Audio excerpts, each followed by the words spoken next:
আজ আমাদের গন্তব্যস্থল ছিল অলৌকিক কর্মকাণ্ডের জন্য বিখ্যাত নৈহাটির বড়মার কাছে। ধর্ম যার যার, বড়মা সবার। মানুষ মানুষকে ফিরিয়ে দিলেও বড়মা ফেরান না। শোনা যায় বড়মার কাছে গেলে ভক্তি সহকারে বড়মা কাউকেই ফেরান না। আজকের এই ভিডিওটা বড়মার দর্শনের মধ্যে দিয়েই শুরু করলাম। So hello guys, it's me Dushtu and welcome to my channel. মাকে টাটা করে দিয়ে বড়মার আমি বেরিয়ে পড়েছিলাম। আমরা যাচ্ছিলাম আমাদের গাড়ির কাছে।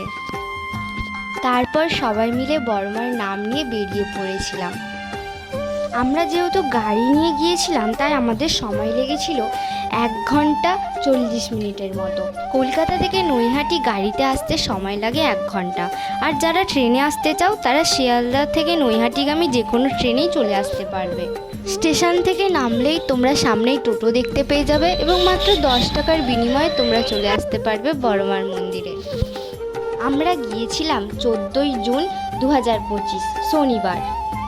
শনি মঙ্গলবার এখানে অন্যান্য বারের তুলনায় বেশি ভিড় হয়ে থাকে, বাট আমাদের মনের মধ্যে একটা ইচ্ছে ছিল যে আমরা শনি মঙ্গলবারেই পুজো দেব। তো সেই কারণে মনে কোনো রকম দ্বিধা না রেখে শনিবারেই বেরিয়ে পড়েছিলাম মায়ের পুজো দেওয়ার জন্য। এবার আমি তোমাদের বলে রাখি মন্দির খোলার সময়সূচিটা। সকাল 7:30 থেকে দুপুর 2:30 পর্যন্ত খোলা থাকে এবং বিকাল 4টে থেকে আবার রাত 8টা পর্যন্ত খোলা থাকে। সো যারা মাকে দর্শন করতে চাও তারা এই সময়টা একটু লক্ষ্য রেখো। বড়মার মন্দির ফেলে রেখে কিছুটা সামনের দিকে গেলেই রয়েছে এখানে ফেরিঘাট। গঙ্গায় পা ধুয়ে আমরা চলে গিয়েছিলাম ডালি নিতে। ডালি নিয়ে সোজা চলে গিয়েছিলাম লাইনে এবং টানা প্রায় 4.5 ঘন্টা লাইনে দাঁড়ানোর পর অবশেষে আমরা বড়মার মন্দিরের সামনে পৌঁছে গিয়েছিলাম। লাইন দিতে যাওয়ার সময় যখন লাইনের শেষ কোথায় আমরা দেখতে পাচ্ছিলাম না, তখন মনে একটা প্রশ্নই জাগছিল যে আদৌ আজ আমরা বড়মার দর্শন পাবো তো।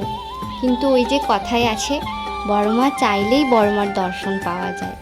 বড়মা হয়তো চেয়েছিলেন আজ আমরা তার দর্শন পাবো, তাই তিনি আমাদের ডেকেছিলেন তার মন্দিরে।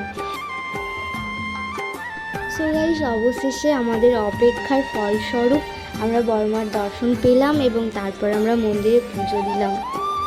ভিডিওটা যদি ভালো হয়ে থাকে তাহলেই বন্ধুর পাশে থেকো, চ্যানেলটাকে সাবস্ক্রাইব করে দিও। অ্যান্ড জয় বড়মার জয়।